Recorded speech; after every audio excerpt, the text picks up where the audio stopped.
Danas smo u Rimu poslali snažnu poruku da je Srbija otvorena za biznis, da je Srbija rešena da što je moguće pre sprovede sve reforme potrebne za članstvo u Evropskoj uniji,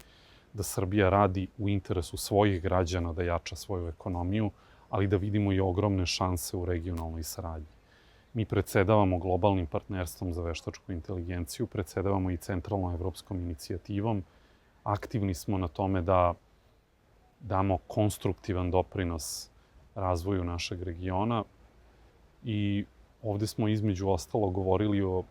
šansama za 2025. godinu. 2025. godina može da bude godina prekretnice kada je reč o regionalnoj saradnji, ne samo zbog srpskog predsedavanja centralnom evropskom inicijativom i globalnim partnerstvom za veštačku inteligenciju, već i zbog toga što se nalazimo u svetu u kome adaptibilnost nalaže veću saradnju, zbog toga što se nalazimo u svetu u kome moramo da se borimo za rast, a Srbija, predvođena predsednikom Vučićem, predvođena jednim energičnim timom u vladi koji je stavio akcenat na ekonomskom razvoju, akcenat na nove tehnologije i tome slično, može da bude jedan od motora rasta i razvoja u našem delu, zapravo već i to jeste, u našem delu Evrope. Dakle, jedan deo današnje priče je bio da se Srbija predstavi u pozitivnom svetlu na jednom važnom forumu u prisustvu nove visoke predstavnice Evropske unije za spoljnu i bezbednosnu politiku, gospođa Kaja Kalas, zatim gospođa Marta Kos, koja je ovde bila takođe, koja je nova komesarka za proširenje, da se da momentum, kako bi se to reklo, evropskim integracijama. Imao sam sastanke i sa gospođom Kalas i sa gospođom Kos. Razgovarali smo o situaciji u našem regionu, o situaciji u Srbiji, o odnosima Beograda i Prištine.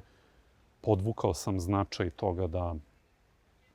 mi u našem društvu kroz dijalog demokratskim metodama rešavamo naše unutrašnje probleme, ali i da ti unutrašnji dijalozi koje imamo neće omesti Srbiju u njenom ekonomskom i političkom napretku, neće omesti Srbiju u njenom putu ka Evropskoj uniji i ka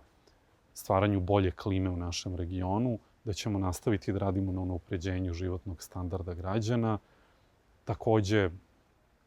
razgovarali smo i o tome da želimo da u Beogradu vidimo još više ne samo ministara i evropskih zvaničnika, nego još više biznisa, još više mladih, još više različitih inicijativa koje nas povezuju i sve u svemu možda umorni na kraju dugog dana, ali zadovoljni zbog toga što je Srbija na pravi način bila zastupljena na jednom ovako kompleksnom skupu u jednom složenom trenutku.